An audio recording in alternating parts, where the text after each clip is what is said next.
Olá a todos, todas e todos, sejam bem-vindos. Esse é o nosso segundo PET Amigari, organizado pelo PET Medicina e Enfermagem, sob a organização da Carmen Oliveira. E o PET Amigari consiste de uma atividade, de um espaço, de exposição e diálogo de conteúdos, sobre conteúdos, onde discentes, que compõem o programa de educação tutorial, ou seja, discentes do curso de Medicina e Enfermagem, podem aí fazer um aprofundamento maior de alguns conteúdos que ainda não ficaram muito bem, tranquilamente, agasalhados na memória. Eu me chamo Ieda Guedes, eu sou tutora do PET Medicina e Enfermagem, e a gente justifica essa atividade na medida em que diferentes dimensões psicossociais de cada discente, em especial da medicina e da enfermagem, pode levar a ter algumas dificuldades de entendimento e até da familiarização com determinados assuntos do percurso acadêmico, de disciplinas da matriz curricular. E aí, dessa forma, a gente entende como pertinente a disponibilização, a criação desse espaço de partilha de conhecimentos e habilidades, entre os discentes da medicina e da enfermagem. Portanto, o PET Amigari tem como objetivo proporcionar um espaço de ensino-aprendizagem entre os discentes dialógico, onde estes mesmos discentes serão protagonistas na condução dos conteúdos, na facilitação do conteúdo, bem como na discussão desses conteúdos posteriormente, de maneira reflexiva, coletivamente. E agora eu vou chamar a Carmen Oliveira para apresentar o nosso PET Amigari, segunda versão aí, que é a organizadora deste evento. Olá, como a professora falou, olá, esse é o nosso segundo PET Amigari e ele está sendo apresentado e organizado na perspectiva de que os discentes que vão facilitá-lo estão participando de módulos ou mesmo de processos de prática em campos hospitalares, de atenção primária à saúde, no contexto de doenças infecto-contagiosas. Então, o nosso primeiro facilitador da noite vai ser o Isaac Lima. O Isaac, ele é acadêmico do segundo semestre de enfermagem e ele vai falar para a gente um pouco hoje sobre a dengue. Outros facilitadores do nosso segundo PET Amigari serão a Natasha Mokiuti de Mello, que vai falar sobre as hepatites B e C. A Natasha é acadêmica do sétimo semestre de medicina, e bolsista do PET Medicina e Enfermagem. Após a Natasha, o Paulo também vai facilitar uma atividade do PET Amigari para a gente, com a temática da Covid-19. O Paulo também é acadêmico de medicina, do sétimo semestre, e bolsista do PET Medicina e Enfermagem. Por último, será abordada a temática sífilis, com a facilitadora Carmen Oliveira, que sou eu, acadêmica do quinto semestre de enfermagem e também bolsista do PET Medicina e Enfermagem. Gostaria de agradecer a todos que estão conosco para assistir essa programação e convidá-los a assistirem às nossas próximas atividades. Essas próximas atividades vocês podem encontrar no nosso canal do YouTube e ativar o lembrete para que sejam relembradas do horário em que elas vão acontecer. É isso, muito obrigada. Olá a todos e todas presentes neste momento. Me chamo Isaac Souza, sou acadêmico de enfermagem, ali entre o segundo e terceiro período. Sou bolsista do PET Medicina e Enfermagem, UFPA, e hoje irei facilitar o primeiro dia do segundo PET Amigari. Abordarei sobre dengue. É importante destacar que a organizadora da atividade é a petiana Carmen Irani dos Santos, e tudo sob a tutoria da professora doutora Ieda Maria Lousada Guedes, tutora do PET Medicina e Enfermagem. Pode passar, por gentileza. Vou iniciar falando um pouco do momento histórico. O mosquito Aedes aegypti, que é o vetor da dengue, ele tem origem africana. E se imagina que a primeira chegada desse mosquito na América, inclusive no Brasil, foi com o tráfico de escravos entre o continente africano e o continente americano. Uma curiosidade é que esse mosquito, ele também é transmissor da febre amarela urbana. E essa febre, ela foi muito marcante no Brasil porque matava muita gente antes de ter a vacina. Então, naquele período não tinha vacina e a única forma de combater a febre amarela urbana era combatendo a Aedes aegypti. Aconteceu que ocorreu uma grande campanha em toda a América com o intuito de erradicar essa doença. E nos anos 50, o Brasil declarou essa doença erradicada, mas com o tempo as campanhas afrouxaram, porque já não tinha mais essa doença aqui. Então a campanha ela não era tão forte, igual naquele período onde matava muita gente. E a consequência disso foi que nos anos 60 foram encontrados alguns focos de Aedes aegypti, que eles foram combatidos, mas não se tem a certeza que foi erradicado. E, consequentemente, por consequência dessa dúvida, nos anos 70, o mosquito ele se espalhou novamente no Brasil. Pode passar. Trazendo um pouco mais para a atualidade, foi somente a partir de 2014 que o Brasil passou a utilizar a nova classificação de dengue. Isso quer dizer que a doença ela pode evoluir para a remissão dos sintomas ou pode agravar. Com isso, eu já adianto que é necessário uma reavaliação e observação constante desse paciente com suspeita de dengue. Pode passar. Bom, a infecção pelo vírus da dengue, ela pode ser assintomática ou sintomática. Quando essa infecção é sintomática, se torna uma doença sistêmica e dinâmica, que pode ocorrer em 3 fases clínicas: a fase febril, a fase crítica e a fase de recuperação.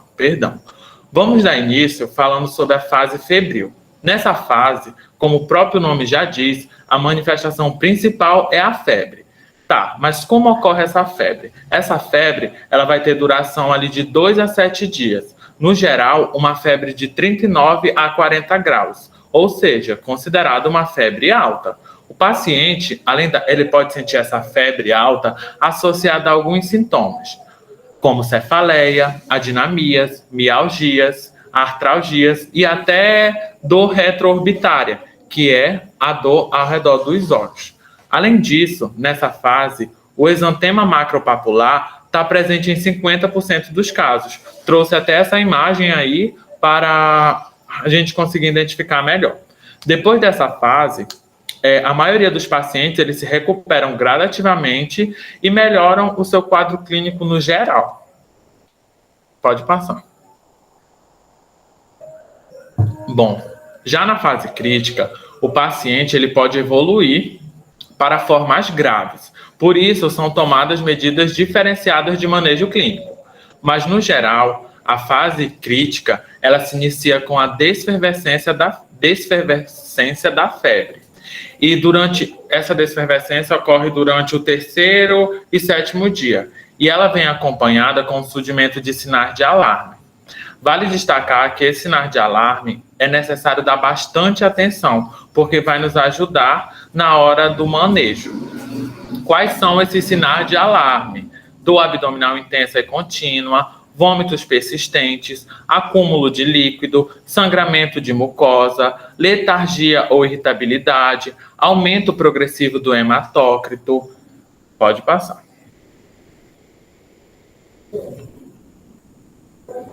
Ainda na fase crítica, a dengue ela pode se manifestar de forma grave, que, como eu mencionei anteriormente, com o extravasamento do plasma, leva ao choque. E esse choque ele ocorre por causa de um volume crítico do plasma é perdido. E esse período de extravasamento e choque, ele leva de 24 a 48 horas.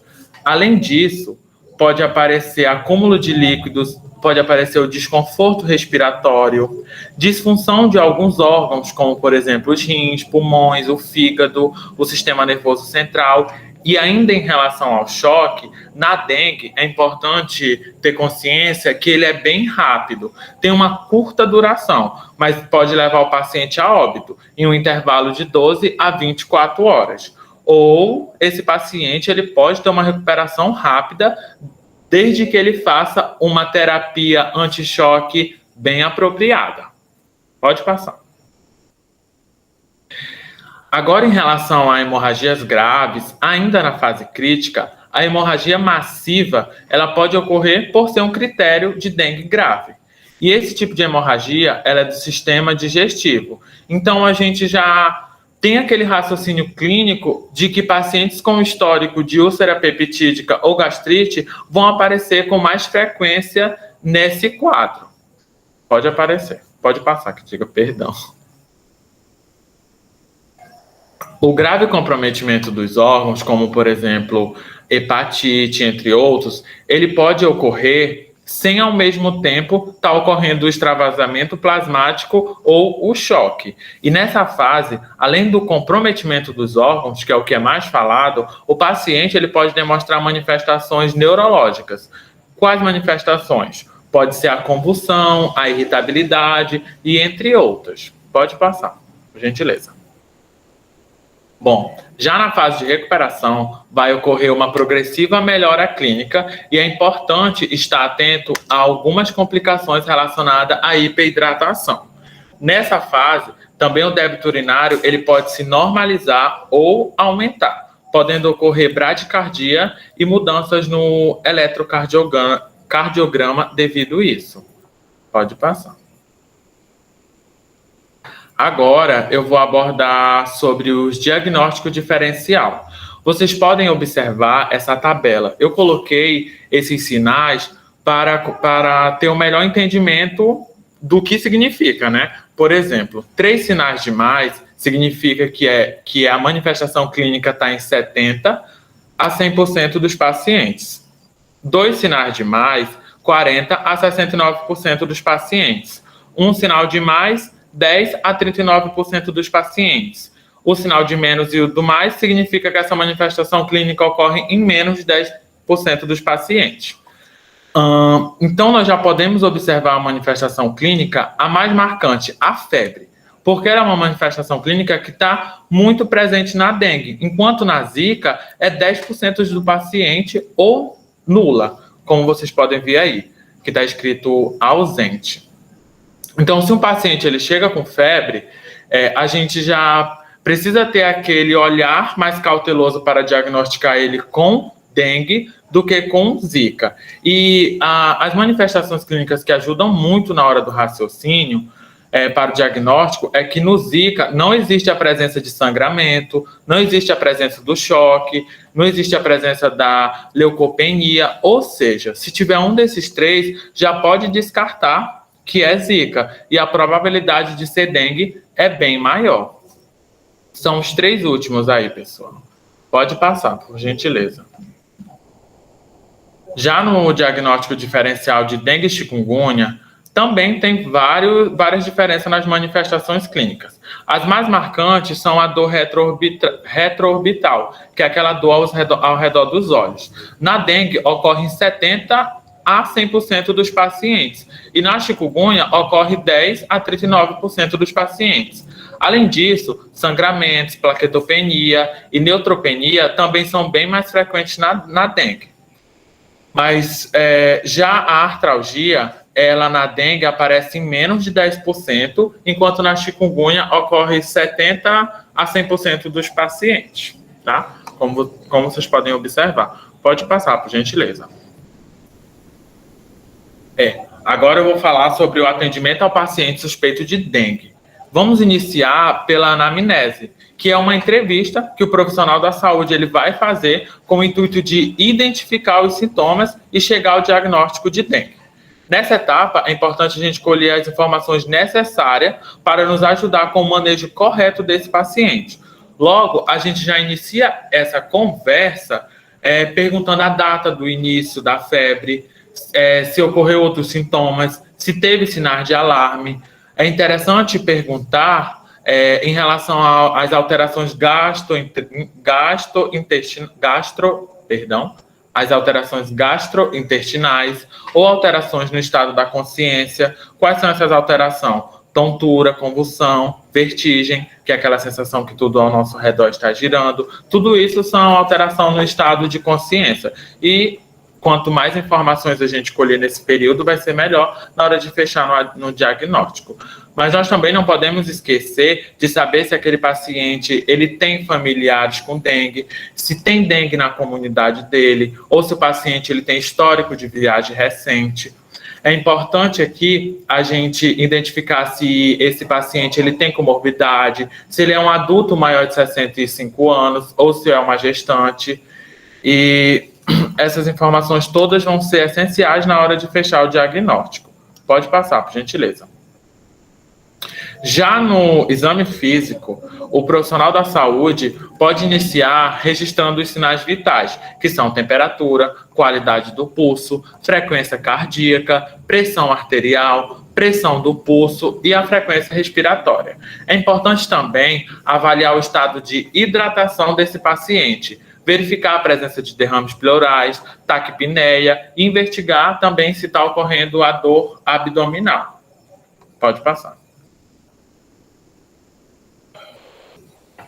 Bom, depois da anamnese e do exame geral, é preciso ter a resposta de algumas perguntas. A gente já precisa identificar se é dengue, se for dengue, qual fase, se tem sinais de alarme, qual é o estado de hemodinâmica, o estado de hidratação, ou se esse paciente ele teve choque, se esse paciente ele tem condições pré-existentes, se a situação do paciente requer hospitalização e em qual grupo de estadiamento ele se encontra, no grupo A, B, C ou D.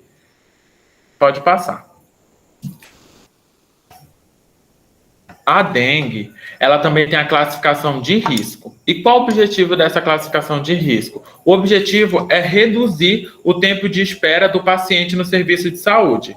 Esse quadro aí que eu trouxe para vocês no slide mostra que existem 4 grupos de dengue. O grupo A, o grupo B, o grupo C e o grupo D, que são classificados de acordo com os sinais e sintomas do indivíduo que vai estar nesse quadro. Pode passar. Seguindo a lógica, eu vou iniciar abordando sobre o estadiamento clínico e conduta do grupo A.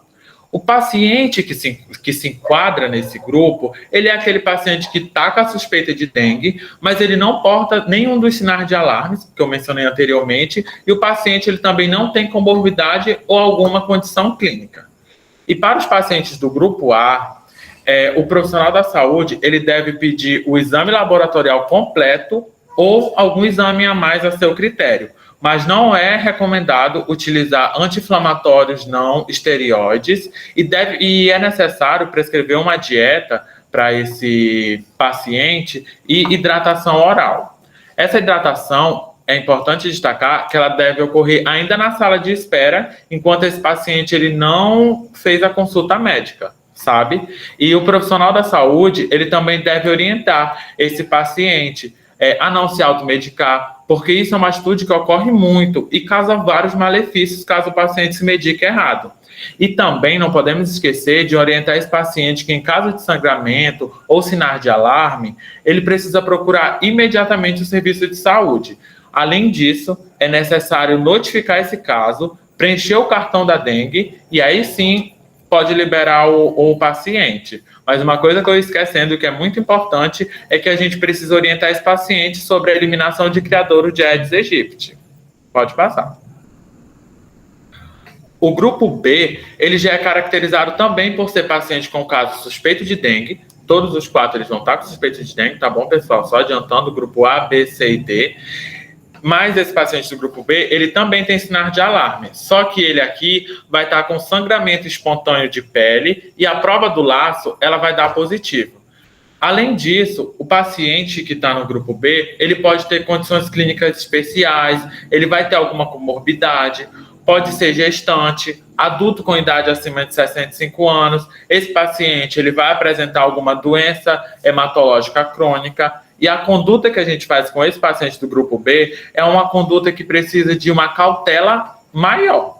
O profissional da saúde, de início, já precisa solicitar o hemograma completo, visto que vocês vão ver que eu vou falar que todos os grupos necessitam, porque é obrigatório, tá bom? A, B, C e D, pedir o hemograma completo. E outros exames também pode ser pedido, mas vai depender da condição clínica daquele paciente.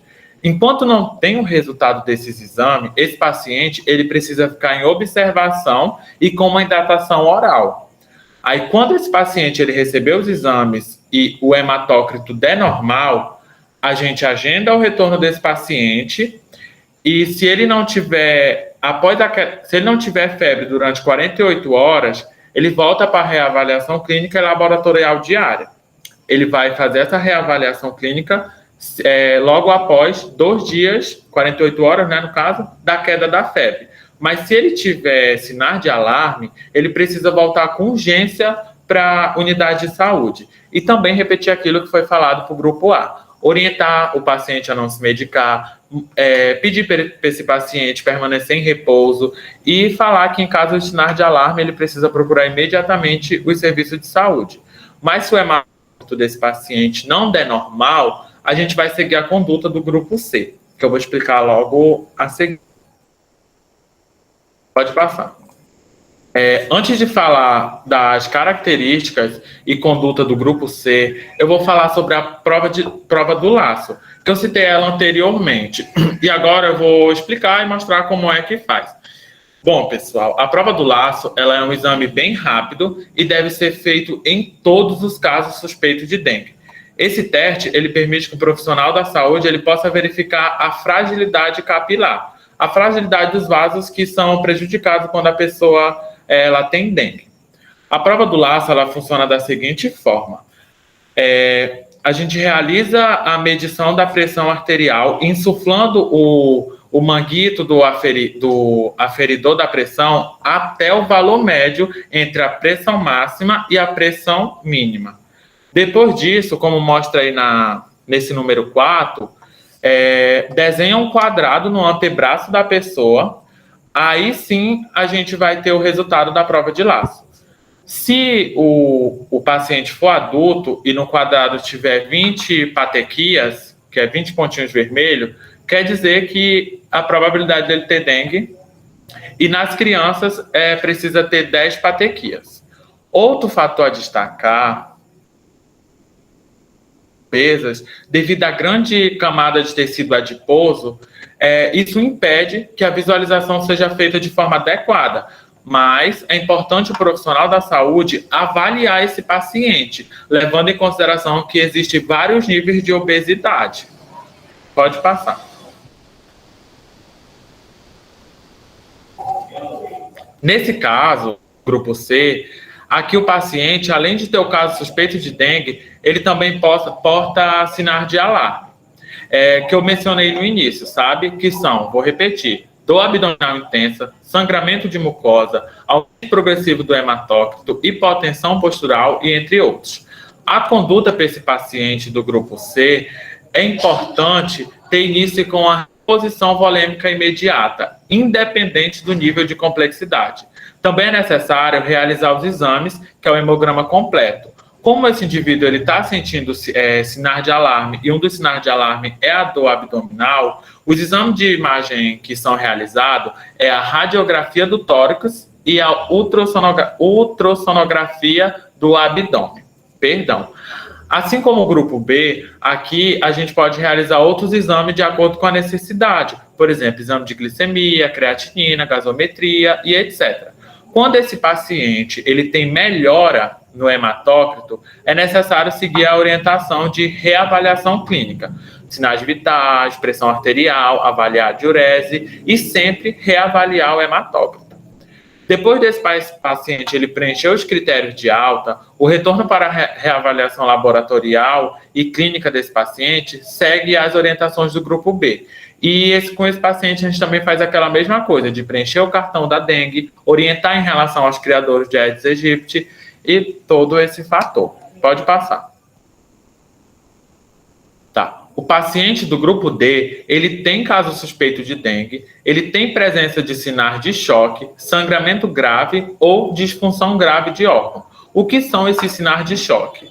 Só para deixar mais consciente, os sinais de choque são taquicardia, extremidades distais frias, pulso fraco e filiforme, e hipotensão arterial e entre outros. Esse paciente, ele precisa ser continuamente monitorado através de uma reavaliação clínica bem frequente, de 15 a 30 minutos. E a reavaliação do hematócrito desse paciente é em 2 horas.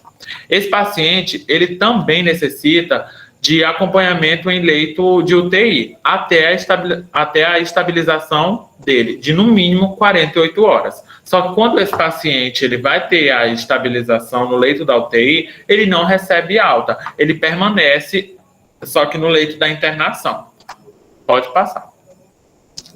Agora, para facilitar mais ainda a compreensão de todos esses grupos, eu vou mencionar alguns critérios utilizados para a internação hospitalar. Vou mencionar a presença de sinais de alarme, sinais de choque ou sangramento grave e comprometimento de alguns órgãos são critérios para internar esse paciente. Então, aqui a gente pode concluir que se esse paciente ele vai ser ou do grupo C ou do grupo D. A gente já desclassifica esse paciente do grupo A e B, porque como eu mencionei para vocês, esses grupos eles não têm sinal de alarme. E além desses critérios que eu mencionei, existem outros, como quando o paciente ele recusa a ingestão de alimentos e líquidos, quando ocorre comprometimento respiratório ou outras situações que vai de critério clínico. Pode passar, por gentileza. Bom, e para receber a alta hospitalar, o paciente ele precisa preencher todos esses 6 critérios, que são a estabilização hemodinâmica durante 48 horas, ausência de febre, esse paciente ele precisa estar com ausência de febre por 48 horas, ele precisa ter uma melhora supervisível do quadro clínico, o hematócrito deve estar normal e estável por 24 horas, e as plaquetas em elevação acima de 50.000 milímetros cúbicos. Pode passar. Bom, a respeito da epidemiologia no Brasil, eu vou apresentar esse boletim que saiu de julho, é o mais recente, que saiu em julho, é o mais recente. Em comparação ao ano de 2020, teve uma diminuição de mais de 60% dos casos notificados de dengue. Só que essa discrepância, ela pode ser explicada pelo fato de, como estamos vivendo uma pandemia, as pessoas ficaram com receio de procurar atendimento em unidade de saúde. Agora, sendo mais específico e falando por regiões, a região centro-oeste, ela apresenta maior incidência de dengue. Em seguida, vem a região sul, norte e nordeste. Na nossa região norte, o estado do Acre, ele concentra 63,5% dos casos. Pode passar.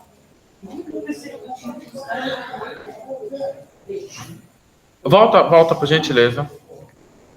Bom, todos esses casos de morte, infelizmente, a maioria são de pessoas negras. É importante destacar. Isso porque esse corpo é o que está mais vulnerável no Brasil, porque vivemos em um país estruturalmente racista. Então, em grande maioria, quem está na favela ou em locais precários é esse corpo negro. Nesses locais onde pode ocorrer rios, bastante água parada, enchente, e o Estado, infelizmente, esquece que em locais assim, né, de vulnerabilidade, também necessitam do básico, que é saneamento e saúde. E eu acho interessante a gente aproveitar esses espaços para abordar, para além da dengue que mata, mas uma dengue que mata, em sua maioria, o corpo negro. Pode passar. Essas são minhas referências. Pode passar. Muito obrigado pela oportunidade. Eu espero que tenha sido uma oficina proveitosa para todos. Muito obrigada, Isaac. Obrigada, muito feliz aqui com a sua apresentação. Tenho certeza que foi de grande importância para a formação, né, bem como os entendimentos e compreensões sobre o que é a dengue. Então, eu só gostaria de lhe chamar, caso você queira, estamos transmitindo, fazer aí uma fala final para a gente concluir as nossas atividades. Bom, eu quero agradecer pela oportunidade, né? Essa oficina, como a professora sabe, que eu conversei com ela, foi um grande desafio para mim e uma superação. Lembre que quando eu conversei com a professora, ela disse que quando a gente tem um desafio, a gente sempre vai ter duas opções: olhar para o desafio e desistir, ou olhar para o desafio e se superar, que foi o que eu decidi fazer hoje. Então, eu quero agradecer a presença de todos e eu acredito que seja isso. Muito obrigado pela oportunidade de verdade, Carmen, né, porque deu a ideia desse desafio, professora que alimentou ali minha força. No mais, foi isso. Muito obrigado de verdade. Obrigada, Isaac, belíssima apresentação, estamos muito felizes, né, com esse momento seu de grande construção importante para você e para todos que fazem parte do PET, né, e que são nossos parceiros e parceiras, né, bem como, né, a divulgação desses conteúdos importantes que estão assistindo o nosso vídeo. Então, eu gostaria de agradecer aqui em nome da organizadora, que infelizmente teve um problema de saúde e não pôde estar falando aqui, que é a Carmen, né, que representa nessa organização PET Medicina e Enfermagem, e dizer que nós estamos todas e todos muito felizes com a sua apresentação. Parabéns pela bela apresentação, né, pelo conhecimento trazido. Carmen, muito obrigada pela organização, Laila, por estar nos ajudando aqui, né, com o suporte, e eu agradeço a todos, todas e todas que possam entrar em contato com esse vídeo e que esperamos que possamos levar conhecimento, né, e geração de competências um pouco mais para todos, todas e todas. Um grande abraço, boa noite.